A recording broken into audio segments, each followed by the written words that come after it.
رومی سلطنت کے ایک طاقتور دور میں جب شہنشاہ کی مرضی ہی قانون سمجھی جاتی تھی اور اس کے حکم کے سامنے کسی کو اختلاف کی جرت نہیں ہوتی تھی، ایک ایسا شہر بھی تھا جہاں بظاہر زندگی معمول کے مطابق رواں دواں تھی، مگر اندرونی طور پر خوف، جبر اور غیر یقینی کا ماحول موجود تھا۔ اس زمانے میں بادشاہ، جسے اسلامی روایات میں اکثر دقیانوس کہا جاتا ہے، اپنی رعایا کو ایک مخصوص مذہبی نظام پر چلنے پر مجبور کرتا تھا، اور اس کے نزدیک بادشاہت صرف سیاسی طاقت کا نام نہیں بلکہ مذہبی اختیار بھی تھی۔ جو شخص اس کے عقائد سے اختلاف کرتا وہ صرف مخالف نہیں بلکہ باغی سمجھا جاتا تھا، اور بغاوت کی سزا اکثر موت یا اذیت ناک سزائیں ہوتی تھیں۔ ایسے ماحول میں سچ پر قائم رہنا محض نظریاتی اختلاف نہیں بلکہ اپنی جان خطرے میں ڈالنے کے مترادف تھا۔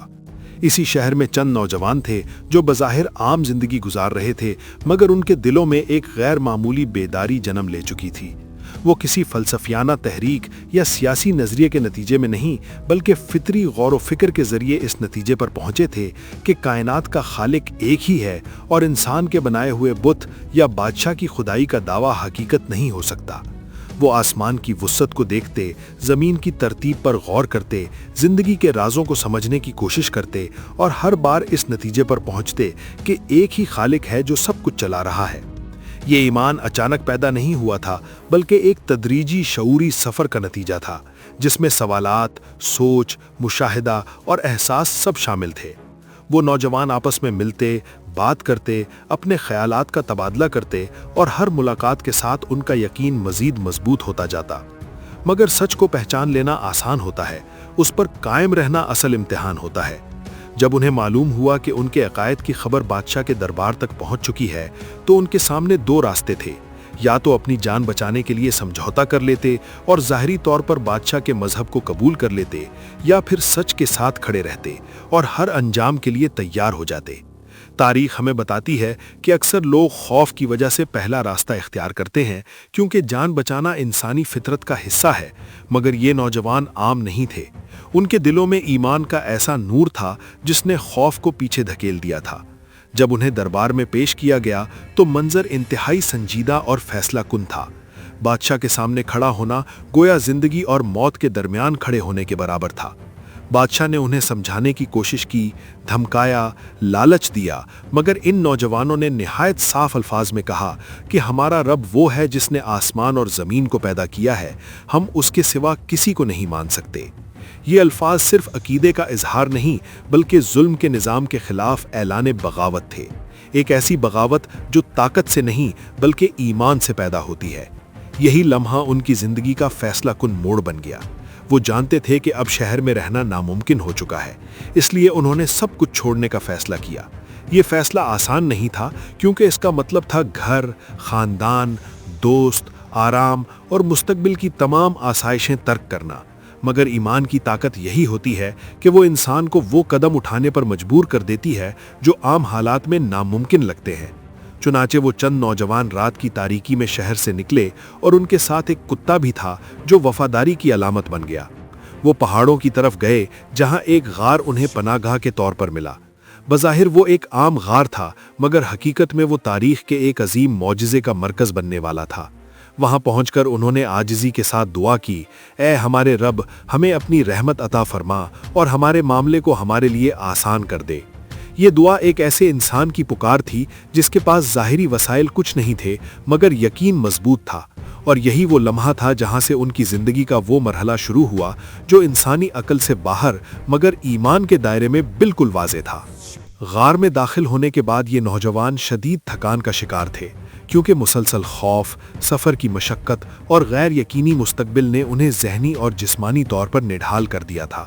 وہ جانتے تھے کہ اگر دشمن انہیں ڈھونڈ نکالے تو انجام موت بھی ہو سکتا ہے، مگر اس لمحے ان کے دلوں میں ایک عجیب سا سکون بھی موجود تھا۔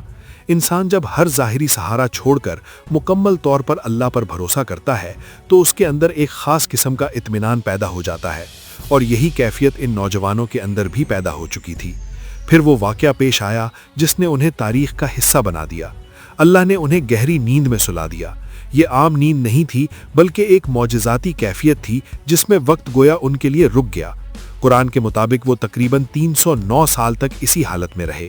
اس دوران سورج کی روشنی غار کے اندر ایک خاص زاویے سے داخل ہوتی رہی، ان کے جسم محفوظ رہے اور ان کا وفادار کتا دروازے پر بیٹھا رہا، جیسے قدرت خود اس مقام کی حفاظت کر رہی تھی۔ صدیوں کے دوران دنیا بدل گئی، سلطنتیں ختم ہو گئیں، بادشاہ مر گئے، نظریات تبدیل ہو گئے، مگر غار کے اندر وقت ٹھہرا رہا۔ پھر ایک دن وہ بیدار ہوئے اور انہیں یوں محسوس ہوا جیسے وہ صرف چند گھنٹے یا ایک دن سوئے ہوں۔ انہوں نے آپس میں بات کی کہ ہم کتنا سوئے، کسی نے کہا شاید ایک دن، کسی نے کہا اس سے بھی کم، اور یہی مکالمہ انسانی شعور کی محدودیت کو ظاہر کرتا ہے کہ انسان اپنے تجربے کے مطابق ہی اندازہ لگاتا ہے، حقیقت کا مکمل ادراک نہیں کر سکتا۔ جب انہیں بھوک محسوس ہوئی تو انہوں نے اپنے ایک ساتھی کو شہر بھیجا کہ وہ کھانا لے آئے اور احتیاط کرے تاکہ کوئی پہچان نہ لے، مگر شہر بدل چکا تھا، عمارتیں مختلف تھیں، لوگ مختلف لباس میں تھے، اور سب سے حیران کن بات یہ تھی کہ وہاں اب تو توحید کا عقیدہ عام ہو چکا تھا۔ جب اس نوجوان نے پرانے سکے نکالے تو لوگ حیران رہ گئے، کیونکہ وہ سکے صدیوں پرانے تھے، اور آہستہ آہستہ حقیقت سامنے آ گئی کہ یہ وہی نوجوان ہیں جن کے بارے میں تاریخ میں قصے موجود ہیں۔ جب بادشاہ اور لوگ غار تک پہنچے تو سب پر واضح ہو گیا کہ یہ اللہ کی قدرت کی ایک عظیم نشانی ہے، اس بات کا ثبوت کہ اللہ مردوں کو دوبارہ زندہ کرنے پر قادر ہے۔ کچھ عرصے بعد اللہ نے انہیں وفات دے دی، مگر ان کی کہانی زندہ رہ گئی، اور لوگ اس مقام پر یادگار بنانا چاہتے تھے تاکہ آنے والی نسلیں ایمان کی اس مثال کو یاد رکھیں۔ در حقیقت یہ واقعہ صرف ایک تاریخی قصہ نہیں بلکہ کئی گہری حقیقتوں کی یاد دہانی ہے۔ یہ ہمیں بتاتا ہے کہ ایمان عمر یا طاقت کا محتاج نہیں۔ نوجوان بھی تاریخ بدل سکتے ہیں، ظاہری طاقت ہمیشہ سچ کو شکست نہیں دے سکتی، اور سب سے اہم بات یہ کہ وقت اور زندگی دونوں اللہ کے اختیار میں ہیں۔ انسان جو سمجھتا ہے وہ حقیقت کا صرف ایک حصہ ہوتا ہے۔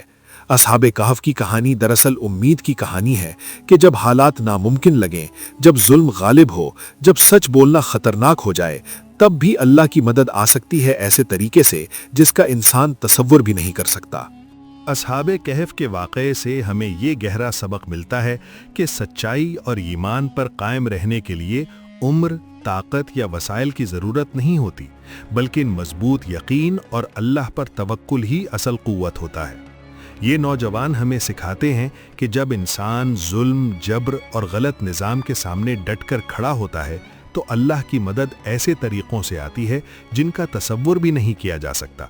اس واقعے سے یہ حقیقت بھی واضح ہوتی ہے کہ دنیا کی ظاہری طاقتیں وقتی ہوتی ہیں، جبکہ حق ہمیشہ باقی رہتا ہے، کیونکہ بادشاہتیں بدل گئیں مگر ان نوجوانوں کا ایمان تاریخ میں زندہ ہو گیا۔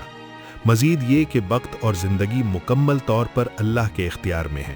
انسان اپنی عقل کے مطابق اندازہ لگاتا ہے، مگر اصل حقیقت اللہ ہی جانتا ہے۔ سب سے اہم سبق یہ ہے کہ مشکل حالات، خوف یا تنہائی میں بھی انسان کو امید نہیں چھوڑنی چاہیے، کیونکہ جب نیت خالص ہو اور بھروسہ اللہ پر ہو تو ناممکن بھی ممکن ہو جاتا ہے۔